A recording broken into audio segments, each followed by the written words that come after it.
কল্পনা করুন এমন এক দেশ যেখানে ভালোবাসার কথা বলতে মানুষ হৃদয় দিয়ে নেয়, বরং কলিজার দোহাই দেয়। যেখানে মরুভূমির তপ্ত বালুর খুব কাছেই বরফের পাহাড়ে মানুষ স্থির করে। আর যে দেশের এক মহিয়সী নারীর হাত ধরে শুরু হয়েছিল পৃথিবীর প্রথম বিশ্ববিদ্যালয়, যখন খোদ ইউরোপ ছিল অন্ধকারের অতলে। রহস্যময় নীল শহর থেকে শুরু করে ভগদলে চড়ে বেড়ানো ছাগল, মরক্কো মানি একরাশ বিস্ময়। আজ আমরা এমন এক মরক্কোকে দেখব যা আপনাকে বারবার চমকে দিতে বাধ্য করবে। চলুন মরক্কোর গভীরে প্রবেশ করা যায়।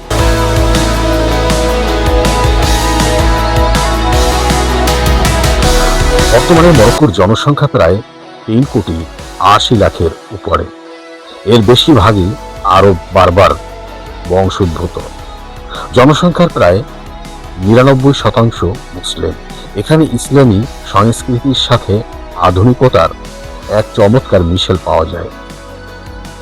নারীর হাত ধরে শুরু মরক্কোর ফাস শহরে অবস্থিত আল কারইন বিশ্ববিদ্যালয়। Guinness book of world record অনুযায়ী এটি বিশ্বের প্রাচীনতম সচল বিশ্ববিদ্যালয়। 859 সালে প্রতিষ্ঠা করেছিল একজন মহিয়সী নারী, নাম তার ফাতিমা আল ফিহরি। যখন ইউরোপ অন্ধকারের যুগে ছিল, তখন মরক্কো ছিল জ্ঞানের আলোয় আলোকিত। এমনকি এখানে এমন এক লাইব্রেরি আছে যেখানে 400 বছরের পুরনো কুরআনের হাতে লেখা পাণ্ডুলিপি আজও সংরক্ষিত আছে। আমরা সারা পৃথিবী যখন ভালোবাসার প্রতীক হিসেবে হার্ট বা হৃদয় ব্যবহার করি, মরক্কান ঐতিহ্য ভালোবাসার প্রতীক হলো লিভার বা কলিজা। তারা বিশ্বাস করে সুস্থ কলিজা হলো সুস্বাস্থ্যের এবং দীর্ঘ ভালোবাসার ভিত্তি। তাদের আরেকটি গুরুত্বপূর্ণ রীতি হলো যে কোনো কাজ বা খাবার খেতে তারা কেবল ডান হাত ব্যবহার করে। বাম হাত ব্যবহার করা সেখানে বেশ অভদ্রতা হিসেবে দেখা যায়। এমনকি হাত মেলাতে বা উপহার দিতেও তারা ডান হাতকেই প্রাধান্য দেয়। আফ্রিকা মানেটি শুধু গরম, মরক্কো আপনার এই ধারণা বদলে দেবে। এখানে আছে আফ্রিকার সর্বোচ্চ স্কি রিসোর্ট উক্রাইমেডেন। এছাড়াও ইফরান নামের একটি শহর আছে যেখানে বলা হয় আফ্রিকার সুইজারল্যান্ড। মরুভূমির খুব কাছেই এমন তুষারপাত আর আলপাইন স্টাইলের বাড়ি দেখে আপনি বিশ্বাসই করতে পারবেন না যে আপনি আফ্রিকায় আছেন। মরক্কো বিশ্বের অন্যতম বড় ফসফেট উৎপাদনকারী দেশ, যা তাদের অর্থনীতির মেরুদণ্ড। বর্তমান বিশ্বে মরক্কোর নাম সবচেয়ে বেশি উচ্চারিত হয়েছে 2022 ফুটবল বিশ্বকাপে।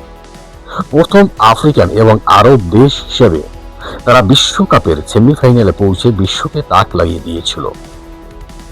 শুধু খেলাধুলা নয়, মরক্কো প্রথম রাষ্ট্র যারা 1777 সালে আমেরিকাকে একটি স্বাধীন দেশ হিসেবে স্বীকৃতি দিয়েছিল।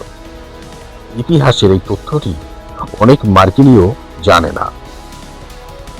মরক্কোতে রুটিকে অত্যন্ত পবিত্র মনে করা হয়। তারা কখনোই উদ্বৃত্ত রুটি ময়লার ঝুড়িতে ফেলে দেয় না। হয় সেটি পশুদের খাওয়ানো হয় অথবা বিশেষ জায়গায় রাখা হয়। আর তাদের ঐতিহ্যবাহী পুদিনা চা তৈরির সময় গ্লাস থেকে যত উপরে কেটলি তোলা হয়, বুদবুদ তত বেশি হয়, যা মেহমানের প্রতি তাদের গভীর শ্রদ্ধার বহিঃপ্রকাশ। বিশ্বাস না হলেও সত্যি, মরক্কোর আরগান গাছগুলোতে ছাগলরা ডালপালা বেয়ে একদম মগ ডালে উঠে যায় ফল খাওয়ার জন্য, যা পর্যটকদের জন্য এক বিরাট বিস্ময়। মরক্কোর ওয়ারজাগাত শহরে বিশ্বের অন্যতম বড় স্টুডিও রয়েছে, যে কারণে মরক্কোকে বলা হয় সিনেমার স্বর্গরাজ্য। এখানে গ্ল্যাডিয়েটর, গেম অফ থ্রোনস এবং দ্য মামির মতো ছবি শুটিং হয়েছে। বাদশাহ দ্বিতীয় হাসান মসজিদ মরক্কোর বৃহত্তম শহর ক্যাসাব্লাঙ্কায় অবস্থিত। দ্বিতীয় হাসান মসজিদ আফ্রিকার বৃহত্তম এবং পৃথিবীর পঞ্চম বৃহত্তম মসজিদ। পৃথিবীর সবচেয়ে বড় উঁচু মিনারেরও এই মসজিদ। বাদশাহ দ্বিতীয় হাসান এটি নির্মাণ করেন পঞ্চম মুহাম্মদের স্মৃতির সম্মানে। এর নির্মাণ কাজ শুরু হয় 1986 সালে এবং শেষ হয় 7 বছর পর 1993 সালে। দর্শক, প্রাচীন জ্ঞান, বীরত্বের ইতিহাস আর অদ্ভুত সব ঐতিহ্যের দেশ মরক্কো। এই তথ্যগুলোর মধ্যে কোনটি আপনার কাছে সবচেয়ে নতুন মনে হলো? কমেন্টে জানান। ভিডিওটি ভালো লাগলে লাইক দিন এবং আমাদের পরবর্তী গন্তব্য কোথায় হবে। ধন্যবাদ, ভালো থাকবেন, সুস্থ থাকবেন, আজ